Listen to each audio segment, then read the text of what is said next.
Liberalism, section Individualism and the Repression of Working Class Coalitions. In some instances, the individualist profession of faith played a manifestly repressive role. Together with the phenomenology of power and the restriction of the political sphere we are already familiar with, it operated to justify the proscription of working-class coalitions. At the beginning of the 18th century, Mandeville expressed his utter consternation at a new, disturbing phenomenon. Beginning of long quote. I am credibly informed that a parcel of footmen are arrived to that height of insolence as to have entered into a society together, and made laws by which they oblige themselves not to serve for less than such a sum, nor carry burdens or any bundles or parcel above a certain weight, not exceeding 2 or 3 pounds, with other regulations directly opposite to the interest of those they serve, and altogether destructive to the use they were designed for. End quote. What prompted the ban at this time was simply a refusal of recognition, as emerges from the contempt, in fact the disgust, provoked by the unheard-of behavior among servants. Organizing themselves autonomously, as if they were gentlemen, they pretended to raise themselves to the level of masters, or even to usurp their rights. The absence of recognition continued to play a role in Burke. Certainly in regarding only contracts drawn up outside any, quote, collusion or combination as valid. The allusion to and support for the Combination Acts, which banned and penalized working-class coalitions in these years, are transparent. He appealed to the principle of freedom of trade, which did not tolerate impediments of any kind. But it is clear that the wage laborer, unrecognized in his autonomous subjectivity and dignity, and degraded to an instrument vocale, was to see himself denied the right of autonomous organization from below. Smith's position was more tortured. He recognized that what led to the formation of workers' coalitions was the desperate attempt to counter the de facto coalition whereby suppliers of work lowered wages, and to escape the threat of death from starvation. However, these, quote, enlarged monopolies must be prevented and repressed in order to assert the rights not only of the market, but also of the individual. It was necessary to, quote, allow every man to pursue his own interest in his own way, upon the liberal plan of equality, liberty, and justice, in accordance with the system of natural liberty.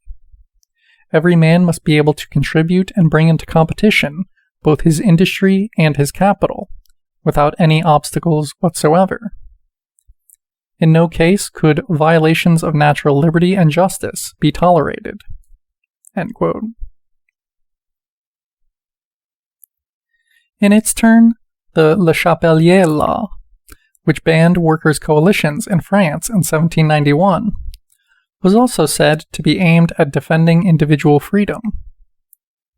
In the name of, quote, alleged common interests, such coalitions violated the freedom to work possessed by every individual.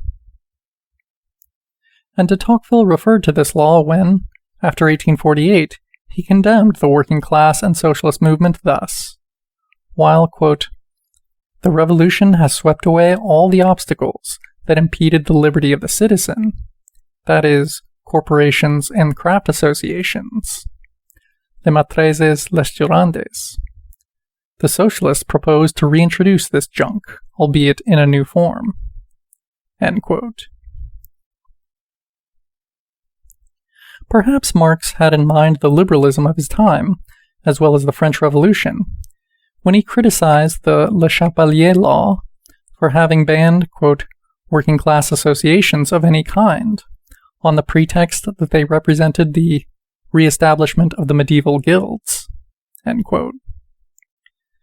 The theme, which stigmatized trade unions as a residue or reminiscence of the Middle Ages and the Ancien Régime, was widely diffused in the second half of the 19th century. In England, while Lecky condemned resumption of the guilds, Spencer was even more vehement. acting as new tyrants and taking the place of monarchical despotism. Trade unions suffocated individual autonomy and liberty in every way. It was true that they could also be consenting, but this did not alter the terms of the problem. Quote, "If men use their liberty in such a way as to surrender their liberty, are they thereafter any the less slaves?" End quote. The picture was the same across the Atlantic. Liber condemned unions in the name of economics and morality alike. They were guilty of encouraging sloth, and ultimately vice. By contrast, Laboulaye demonstrated an attitude of cautious openness, while Mill continued to be fundamentally hostile. He targeted the, quote, moral police, which occasionally becomes a physical one, exercised by the trade union movement. Quote, "The bad workmen, who form the majority of the operatives in many branches of industry, tried to block piecework, and thus oppressed workers of superior skill or industry who sought to earn more." End quote. In reality, the consequences of piecework had been described as follows by Smith some decades earlier. The workers subjected to it, quote, "are very apt to overwork themselves, and to ruin their health and constitution in a few years. If they listened to, quote, the dictates of reason and humanity," end quote, it would be the masters themselves who restricted this type of remuneration. But philanthropic intervention from above was one thing. Quite another was intervention from below by organizations that trampled over individual rights and arbitrarily interfered in what Mill, too, continued to regard as, quote, private concerns.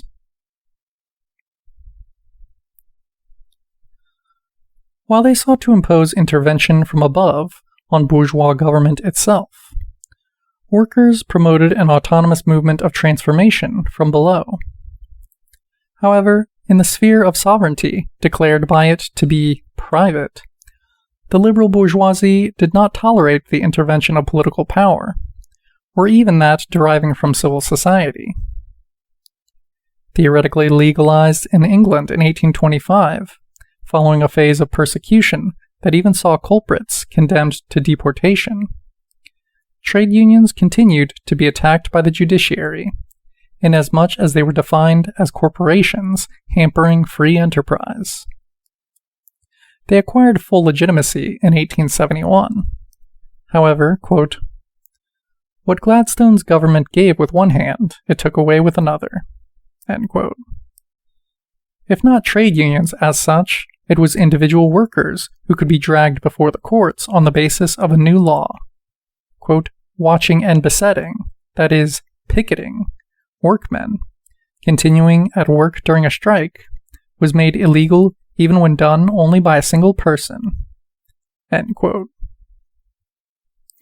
This law was repealed by Disraeli in 1875. In France, the Le Chapelier law was only repealed in 1887. What lay behind full recognition of the legitimacy of workers' coalitions and organizations was the gigantic struggles that culminated in the Paris Commune. Hence we are beyond 1870, the date that, according to Hayek, marks the beginning of, quote, the decline of the liberal movement.